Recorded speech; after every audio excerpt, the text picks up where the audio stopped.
Segunda de Crónicas capítulo 25. Amasías tenía 25 años cuando ascendió al trono y reinó en Jerusalén 29 años. Su madre era Joadán, oriunda de Jerusalén. Amasías hizo lo que agrada al Señor, aunque no de todo corazón. Después de afianzarse en el poder, Amasías mató a los ministros que habían asesinado a su padre el rey. Sin embargo, según lo que ordenó el Señor, no mató a los hijos de los asesinos, pues está escrito en el libro de la ley de Moisés: a los padres no se les dará muerte por la culpa de sus hijos, ni a los hijos se les dará muerte por la culpa de sus padres, sino que cada uno morirá por su propio pecado. Amasías reunió a los de Judá y puso al frente de todo Judá y Benjamín jefes de 1000 y de 100,000 soldados, agrupados según sus familias patriarcales. Censó a los hombres mayores de 20 años, y resultó que había 300,000 hombres aptos para ir a la guerra y capaces de manejar la lanza y el escudo. Además, por la suma de 3,300 kilos de plata contrató a 100,000 guerreros valientes de Israel. Pero un hombre de Dios fue a verlo y le dijo: Su Majestad, no permita que el ejército de Israel vaya con usted, porque el Señor no está con esos efraimitas. Si usted va con ellos, Dios lo derribará en la cara misma de sus enemigos, aunque luche valerosamente, porque Dios tiene poder para ayudar y poder para derribar. Amasías le preguntó al hombre de Dios: ¿Qué va a pasar con los 3,300 kilos de plata que pagué al ejército de Israel? El Señor puede darle a usted mucho más que eso, respondió. Entonces Amasías dio de baja a las tropas israelitas que habían llegado de Efraín y las hizo regresar a su país. A raíz de eso, las tropas se enojaron mucho con Judá y regresaron furiosas a sus casas. Armándose de valor, Amasías guió al ejército hasta el valle de la Sal, donde mató a 10,000 hombres de Seir. El ejército de Judá capturó vivos a otros 10,000. A estos los hicieron subir a la cima de una roca, y desde allí los desempeñaron. Todos murieron destrozados. Mientras esto sucedía, las tropas que Amasías había dado de baja se lanzaron contra las ciudades de Judá, y desde Samaria hasta Bet-Jorón mataron a 3,000 personas y se llevaron un enorme botín. Cuando Amasías regresó de derrotar a los edomitas, se llevó consigo los dioses de los habitantes de Seir y los adoptó como sus dioses, adorándolos y quemándoles incienso. Por eso el Señor se encendió en ira contra Amasías y le envió un profeta con este mensaje: ¿Por qué sigues a unos dioses que no pudieron librar de tus manos a su propio pueblo? El rey interrumpió al profeta y le replicó: ¿Y quién te ha nombrado consejero del rey? Si no quieres que te maten, no sigas fastidiándome. El profeta se limitó a añadir: Solo sé que por haber hecho esto y por no seguir mi consejo, Dios ha resuelto destruirte. Sin embargo, Amasías, rey de Judá, siguiendo el consejo de otros, envió mensajeros a Joás, hijo de Joacás y nieto de Jehú, rey de Israel, con este reto: Ven acá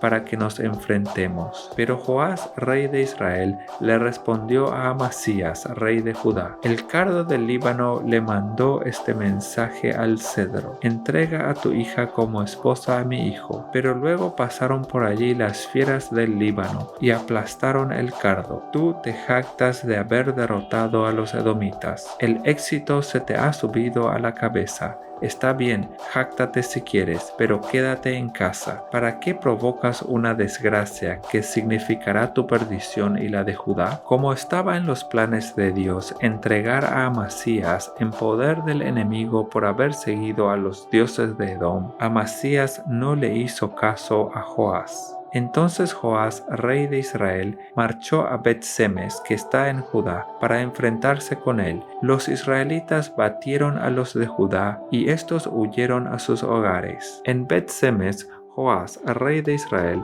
capturó a Amasías, rey de Judá, hijo de Joás y nieto de Joacás. Luego fue a Jerusalén y derribó 180 metros de la muralla, desde la puerta de Efraín hasta la puerta de la esquina. Además, se apoderó de todo el oro, la plata y los utensilios que estaban en el campo de Dios, bajo el cuidado de Obed-Edom. También se llevó los tesoros del palacio real, tomó rehenes y regresó a Samaria. Amasías, hijo de Joás, rey de Judá, sobrevivió 15 años a Joás, hijo de Joacás, rey de Israel. Los demás acontecimientos del reinado de Amasías, desde el primero hasta el último, están escritos en el libro de los reyes de Judá y de Israel.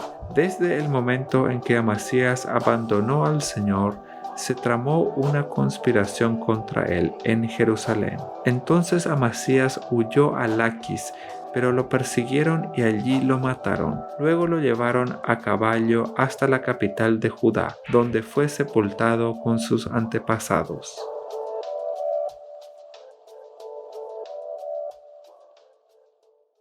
Segunda de Crónicas capítulo 26. Todo el pueblo de Judá tomó entonces a Usías, que tenía 16 años, y lo proclamó rey en lugar de su padre Amasías. Y fue Usías quien, después de la muerte del rey Amasías, reconstruyó la ciudad de Elat y la reintegró a Judá. Usías tenía 16 años cuando ascendió al trono y reinó en Jerusalén 52 años. Su madre era Jecolías, oriunda de Jerusalén. Usías hizo lo que agrada al Señor, pues en todo siguió el buen ejemplo de su padre Amasías. Y mientras vivió Zacarías, quien lo instruyó en el temor de Dios, se empeñó en buscar al Señor. Mientras Usías buscó a Dios, Dios le dio prosperidad.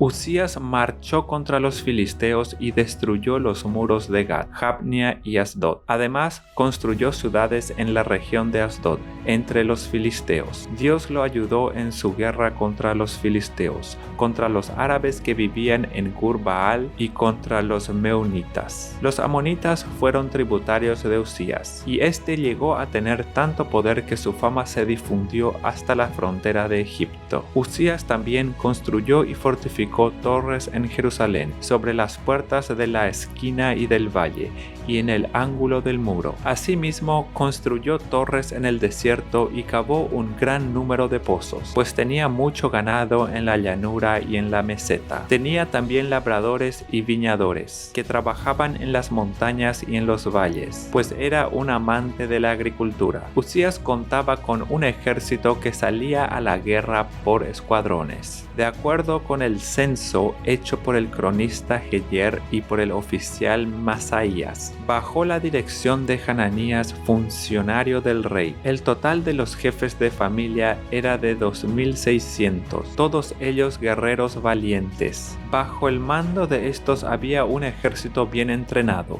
compuesto por 307.500 soldados, que combatían con mucho valor para apoyar al rey en su lucha contra los enemigos. A este ejército Usías lo dotó de escudos, lanzas, cascos, corazas, arcos y hondas. Construyó en Jerusalén unas máquinas diseñadas por hombres ingeniosos y las colocó en las torres y en las esquinas de la ciudad para disparar flechas y piedras de gran tamaño. Con la poderosa ayuda de Dios, Usías llegó a ser muy poderoso y su fama se extendió hasta muy lejos. Sin embargo, cuando aumentó su poder, Usías se volvió arrogante, lo cual lo llevó a la desgracia. Se rebeló contra el Señor, Dios de sus antepasados, y se atrevió a entrar en el templo del Señor para quemar incienso en el altar. Detrás de él entró el sumo sacerdote Azarías, junto con 80 sacerdotes del Señor, todos ellos hombres valientes, quienes se le enfrentaron y le dijeron: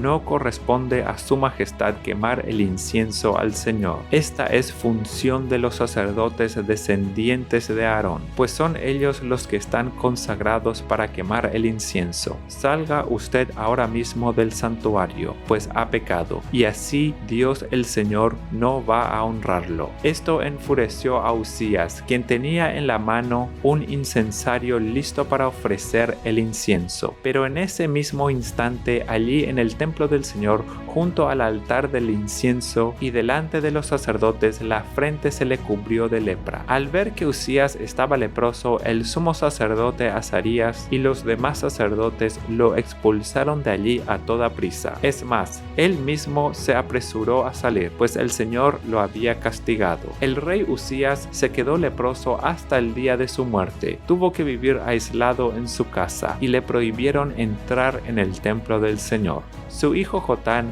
quedó a cargo del palacio y del gobierno del país. Los demás acontecimientos del reinado de Uzías, desde el primero hasta el último, los escribió el profeta Isaías, hijo de Amos. Cuando Uzías murió, fue sepultado con sus antepasados en un campo cercano al panteón de los reyes, pues padecía de lepra y su hijo Jotán lo sucedió en el trono.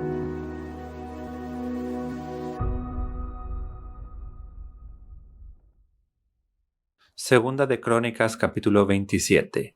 Jotán tenía 25 años cuando ascendió al trono y reinó en Jerusalén 16 años. Su madre era Jerusá, hija de Sadoc. Jotán hizo lo que agrada al Señor, pues en todo siguió el buen ejemplo de su padre Uzías. Pero no iba al templo del Señor. El pueblo, por su parte, continuó con sus prácticas corruptas. Jotán fue quien construyó la puerta superior del templo del Señor. Hizo también muchas obras en el muro de Ofel. Construyó ciudades en las montañas de Judá y fortalezas y torres en los bosques. Jotán le declaró la guerra al rey de los amonitas y lo venció. Durante 3 años consecutivos, los amonitas tuvieron que pagarle un tributo anual de 100 barras de plata, 10,000 cargas de trigo y 10,000 cargas de cebada. Jotán llegó a ser poderoso porque se propuso obedecer al Señor su Dios. Los demás acontecimientos del reinado de Jotán y sus guerras y su conducta están escritos en el libro de los reyes de Israel y de Judá. Tenía Jotán 25 años cuando ascendió al trono y reinó en Jerusalén 16 años. Cuando murió, fue sepultado en la ciudad de David y su hijo Acaz lo sucedió en el trono.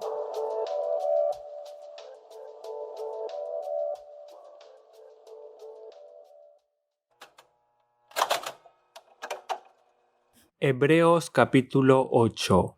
El punto principal es el siguiente. Tenemos un sumo sacerdote quien se sentó en el lugar de honor, a la derecha del trono del Dios majestuoso en el cielo. Allí sirve como ministro en el tabernáculo del cielo, el verdadero lugar de adoración construido por el Señor y no por manos humanas, ya que es deber de todo sumo sacerdote presentar ofrendas y sacrificios. Nuestro sumo sacerdote también tiene que presentar una ofrenda. Si estuviera aquí en la tierra, ni siquiera sería sacerdote, porque ya hay sacerdotes que presentan las ofrendas que exige la ley. Ellos sirven dentro de un sistema de adoración que es solo una copia, una sombra del verdadero, que está en el cielo. Pues cuando Moisés estaba por construir el tabernáculo, Dios le advirtió lo siguiente: asegúrate de hacer todo según el modelo que te mostré aquí en la montaña.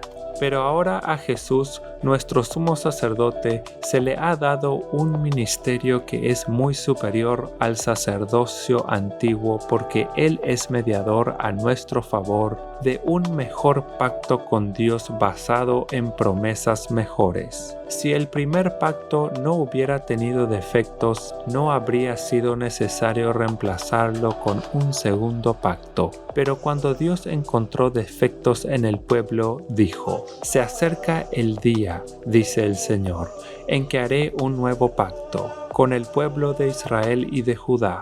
Este pacto no será como el que hice con sus antepasados cuando los tomé de la mano y los saqué de la tierra de Egipto. Ellos no permanecieron fieles a mi pacto, por eso les di la espalda, dice el Señor. Pero este es el nuevo pacto que haré con el pueblo de Israel en ese día, dice el Señor. Pondré mis leyes en su mente y las escribiré en su corazón. Yo seré su Dios y ellos serán mi pueblo. Y no habrá necesidad de enseñar a sus vecinos, ni habrá necesidad de enseñar a sus parientes, diciendo: deberías conocer al Señor, pues todos ya me conocerán, desde el más pequeño hasta el más grande. Perdonaré sus maldades y nunca más me acordaré de sus pecados. Cuando Dios habla de un nuevo pacto, quiere decir que ha hecho obsoleto al primero, el cual ha caducado y pronto desaparecerá.